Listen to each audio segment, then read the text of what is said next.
been a long, long time.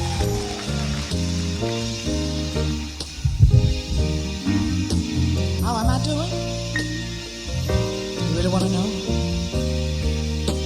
Oh, I think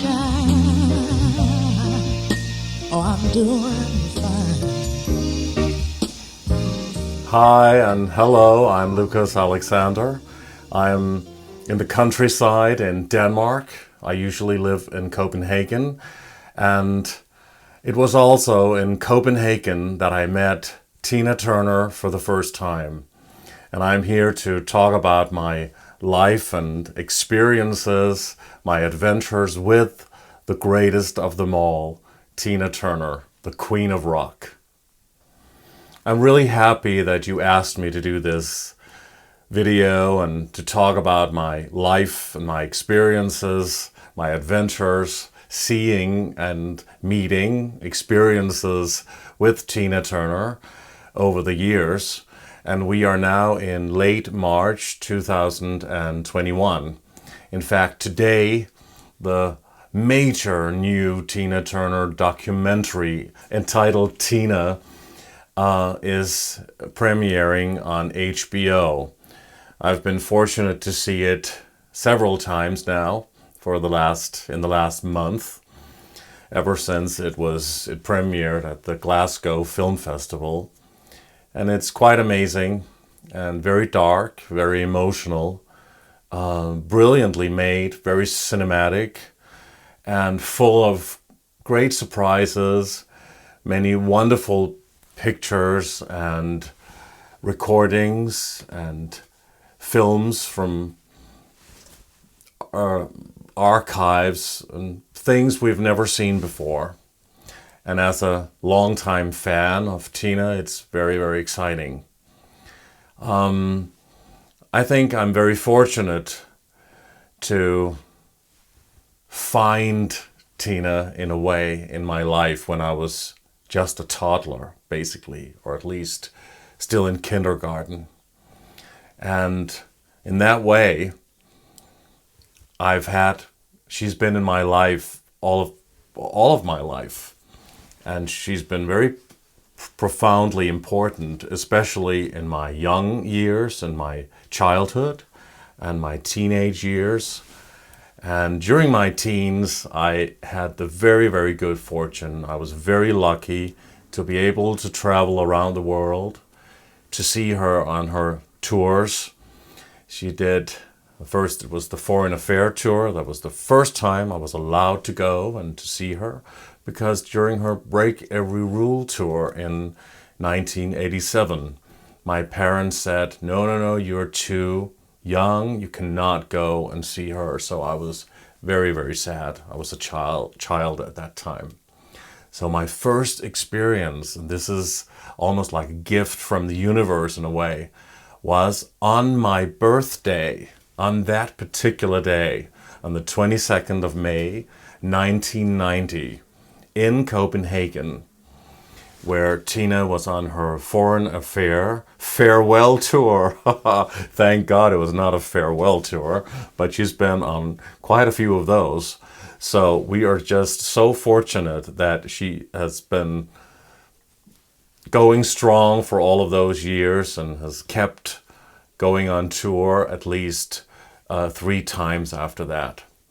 So that was absolutely brilliant, because I was still a child back then in 1990, and I went there and I went to the front, and when she came down that staircase and to steamy windows, I feel that my life changed, because it was so powerful, it was so dynamic, so intense, overwhelming. It seemed like a UFO started up there in the ceiling of the stage. This light started. It was massive. There was smoke and all these different lights, pink, red, blue, greenish lights. And it really looked like a UFO was landing. And then suddenly it was revealed that it was this massive staircase, which, by the way, later on I discovered was almost a replica of the stairs going up to the temple of Hatshepsut, which is this Egyptian pharaoh, female Egyptian pharaoh who lived thousands of years ago in Egypt. And I've been to see Hatshepsut's temple several times. And the second time I was there, I was standing in front of that staircase going up to her temple in Egypt, in Luxor, on the other side, near the Valley of the Kings. I thought, wow, this looks like the staircase that, almost like the staircase that Tina came down from on the Foreign Affair tour. This was incredible to see, and I took a lot of pictures of that. And because I remember Tina saying that she was told by a clairvoyant that she was the reincarnation of Queen Hatshepsut. And I've always felt a very strong connection with Egypt, which has nothing to do with Tina. It's just very interesting that I also have that connection with Egypt. So, and I didn't know about those stairs when I went to visit that temple. So it's actually a side note. But when I saw her coming down of those stairs, I had been following her since my early childhood, as far back as I can remember. In 1985, I was watching television with my grandmother, and there was Tina going totally wild with that wild hair and the voice and the persona and all of what we know her, how we know her. And I was watching, as I said, who is that wild woman? Who is that person? Who is this personality who is like that, who acts this way, who sings like that? I'd never seen anybody, male or female, be like that, perform like that. And my grandmother said, oh, she's been known for years and years and years. At that time, 10 and 20 years seemed much longer than it does today. It's a strange thing about time, I feel. That's how I see it and feel it. So, and at that time, it seemed like a long time ago, since the early 60s and the late 50s, when Tina started. And she said, my grandmother said, oh, she's so wild, and now she's so much older, and this is she's outrageous. And the fact that she said that she was a little bit outrageous made me even more fascinated. So I started to collect a few pictures. She was all over at that time. That was her breakthrough with Private Dancer, and she was everywhere. And I asked my mother about Tina. And she said, well, I used to have albums with Ike and Tina Turner. And I said, you did? And we went to this record shop. And I said, I'd love to have one of her albums.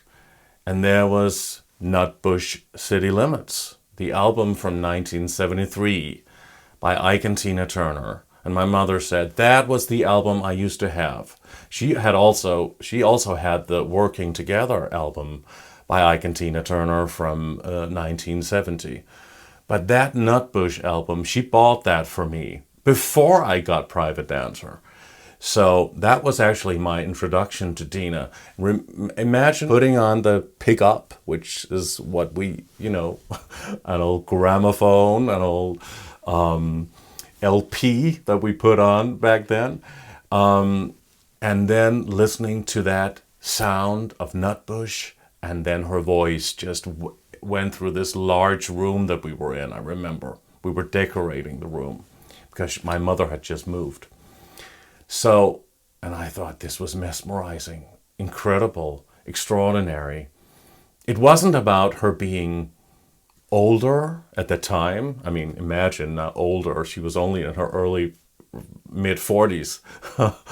And today, age is not, it's not very important actually in the same way, because people are younger, for a long time now. But back then it was very special, and her comeback was extraordinary, and she reinvented herself. And then we were told about her tragic story, life story with Ike Turner. But that was not the reason why I was interested. It was just that she was fascinating. The music was soothing in a way, even though I was fired up, full of energy. It was amazing. And it was Nutbush. So it was actually her work with Ike that got me started into collecting all of those albums.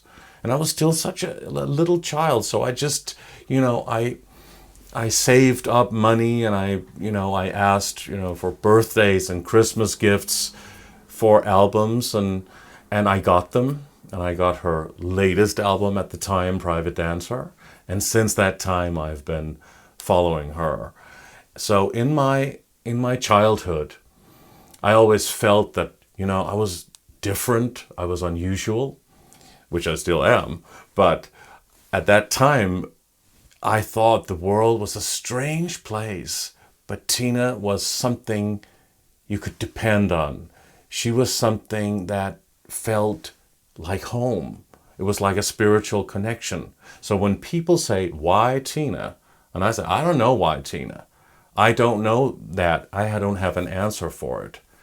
The only thing I can say is that, okay, she's, of course, a great, great singer, great performer, the best performer. Nobody has ever been like Tina before Tina, during Tina, or after Tina. And I don't think anybody will top her or even get to go to that level in the future. I'm just really very happy that I got to see so much of Tina's during her comeback years, because I wasn't even born when she left Ike, only some years after. And so what was amazing was that I started so early, and I got to see her so early, because for so many years we haven't had anything from Tina. And, it's been more the best of albums, and then she's done the Spiritual Beyond albums after she totally retired. And then the musical, which is absolutely amazing. Really, everybody must go and see that musical wherever they are when everything opens up again after this corona crisis.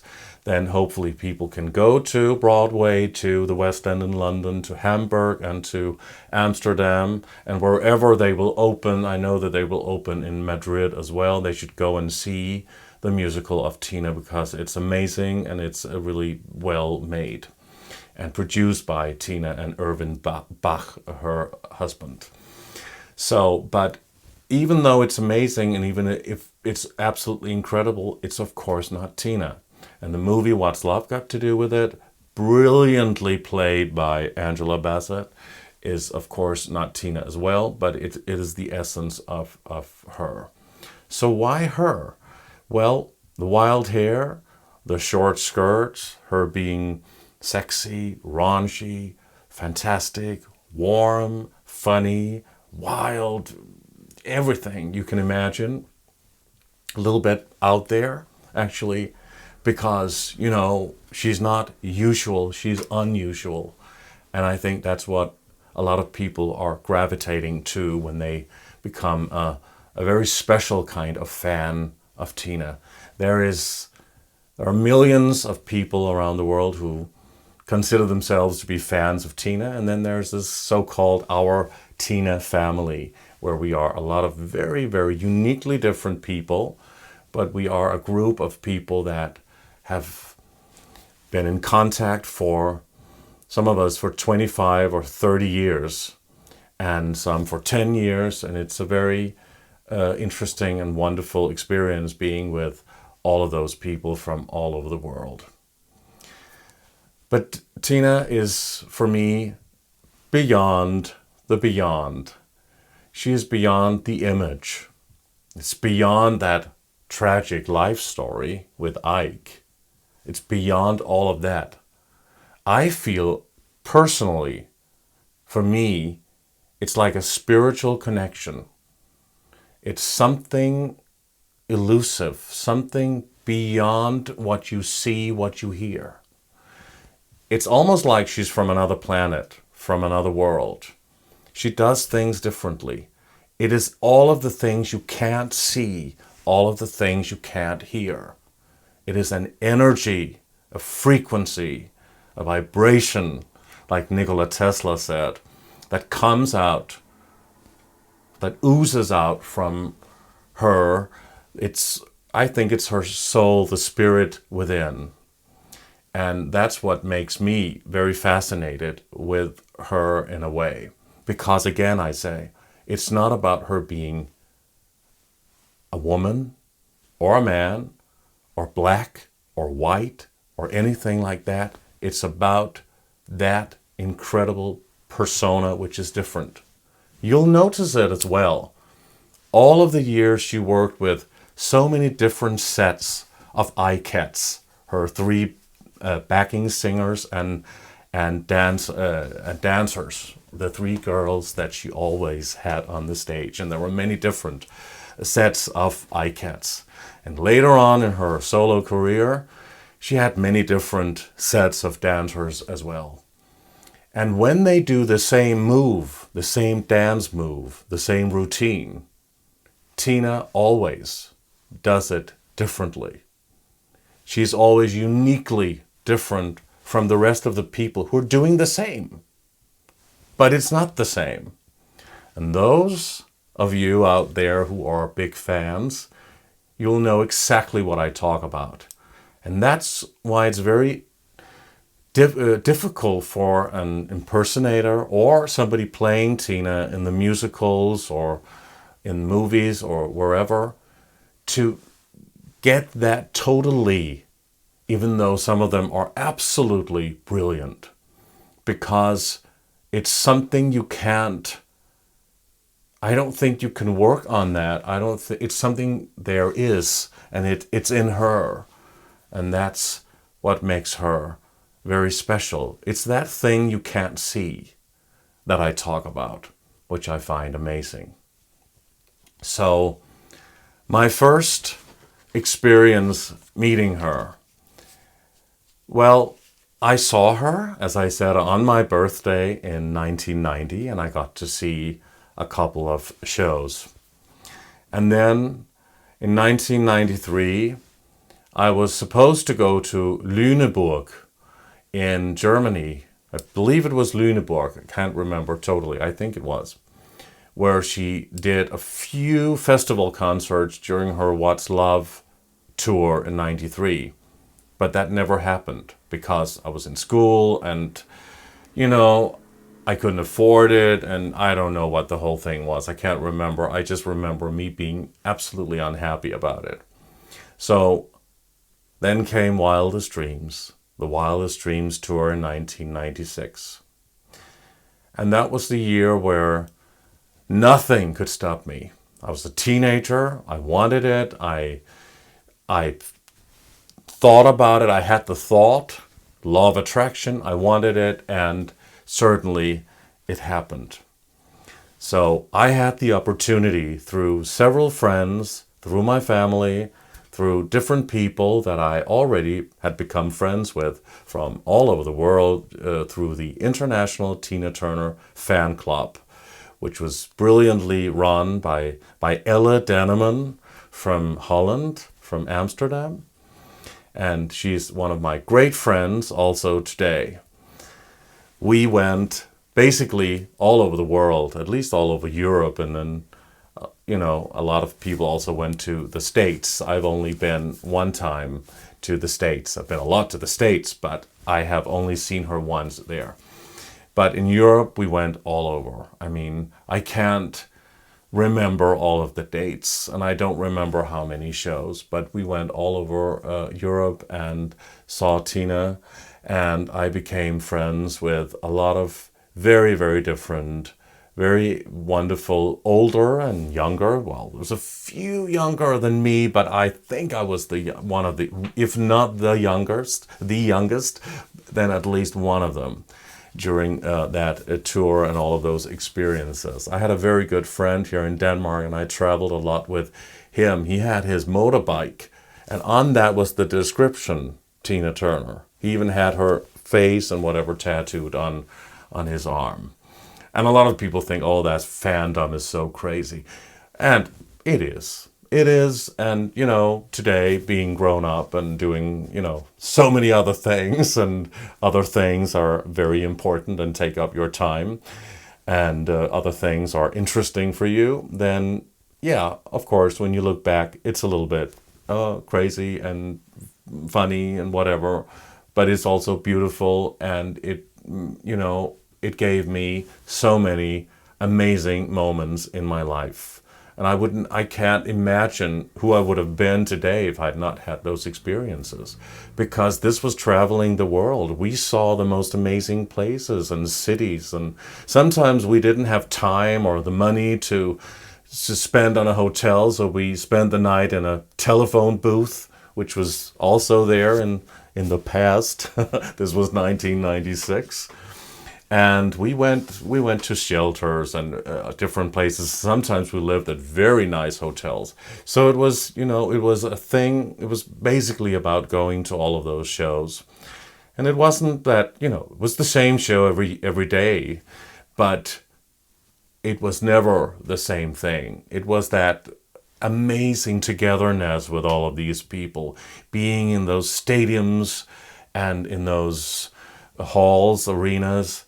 And even though Tina did basically the same, it was always a little different. And it was those moments that were unique.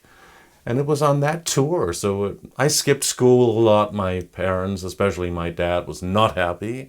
But I had to do it. And sometimes you just have to go for your wildest dreams. So it was, of course, Tina, but it was also the unity of being with all of these amazing people. So Tina had been on a lot of her Germany, the leg of the tour, Wildest Dreams, 96. And I knew that she had 1 week, almost 1 week, or at least 5 or 6 days off from her concert in Bremen, in Germany. Her next concert was in Copenhagen, where I live. So I thought, I knew how they worked, After the show, she went to the airport and she would go to the next city. So I thought, she's going to Copenhagen. So she's going to be there for 5 or 6 days before the show. Very, very, very interesting. I thought this could maybe be my opportunity to get to meet her. And I knew the hotel. I already figured out that this would be the Hotel d'Angleterre in Copenhagen, in one of the big squares. Very beautiful old hotel. She'd stayed there before. She stayed there in 1990 and went out of the side entrance. So I thought, my God, she's going to be there. And on the following night, the Danish television news, TV1 in Denmark, interviewed her at that hotel. And so did VH1. They did a special on Tina. I think it was called 2020 or something. You see her in a kind of a restaurant. She talks about Janis Joplin. She talks about her life story. They did quite a few of the documentaries there in Copenhagen during that week. So on that night, she was in Bremen on Sunday, and on Monday, I believe, Bryan Adams did a huge concert at Parken Stadium, the same stadium where Tina was going to perform the following Friday. Bryan Adams, Tina, at the same hotel, at the same time, good friends who sang It's Only Love, and then later on, a few years later, on her 24/7 album, they did another song together that he wrote for her. I can't remember the name of that song right now. It will come to me in a moment. How can I not remember? Okay, anyway. So, I mean, you get older, so you can't remember all of the things. It will come to me in a moment. Everybody will say, "Don't you remember that song?" Of course I do. Without You. Yeah, there it was. Without You, it's called, on the 24/7 album. So don't say I don't remember. Anyway, Bryan Adams was going to do this concert, and I thought, Tina is in town. They're at the same hotel. Could Tina actually join Bryan Adams at Parkin Stadium? This was very puzzling. So a few friends of mine, and myself, we went to Parkin Stadium. We didn't have a ticket for Bryan Adams, so how could we get in? So I was very young teenager, and I was, a little bit, I was just happy, and I went to some of the security people there, and I said, I really want to get in. How can we get in? He said, no, there's no tickets, and you can't get in. And stand back. And he said, but please, how can we get in? We need to get in. We couldn't get tickets. We have to get in, please. And I was very, nice. So I bribed the security man 100 kroner, which is not, a lot. Maybe it was a little bit more then, doesn't matter. If I bribed him, and he said, okay, well, we can go in, And he said, I need my friend there. Okay, 100 kroner, so you can go in. We went in there. We went into Parkin Stadium.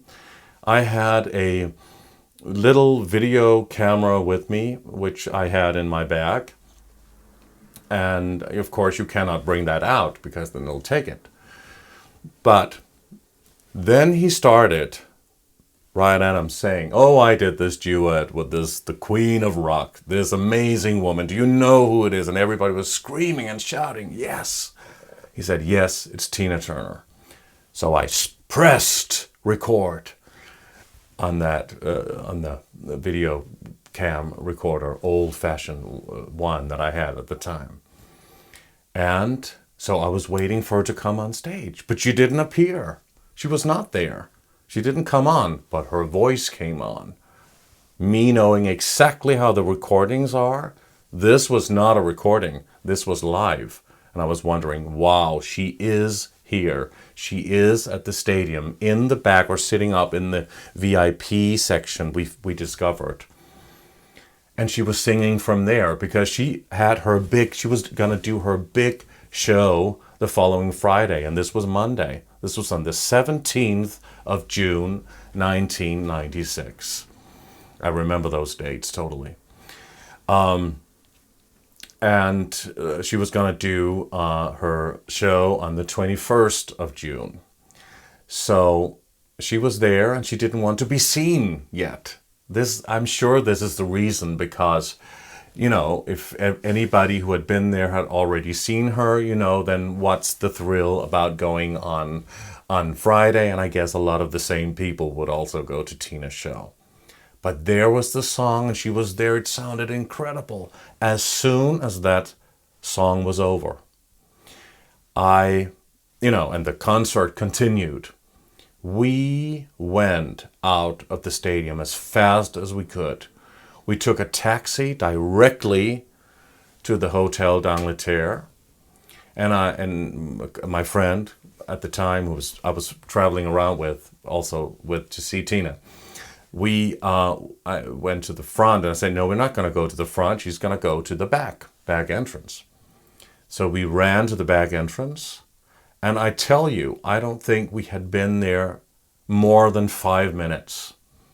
There came the limousine, and they couldn't get in because the gates were still closed to the hotel. So I ran up to the window and, did some gestures or whatever, and the windows were totally black. You couldn't see anything. And as the window came down, Tina's face was revealed with a big smile. I have the pictures. And I was like, I said, I must compose myself. I had to,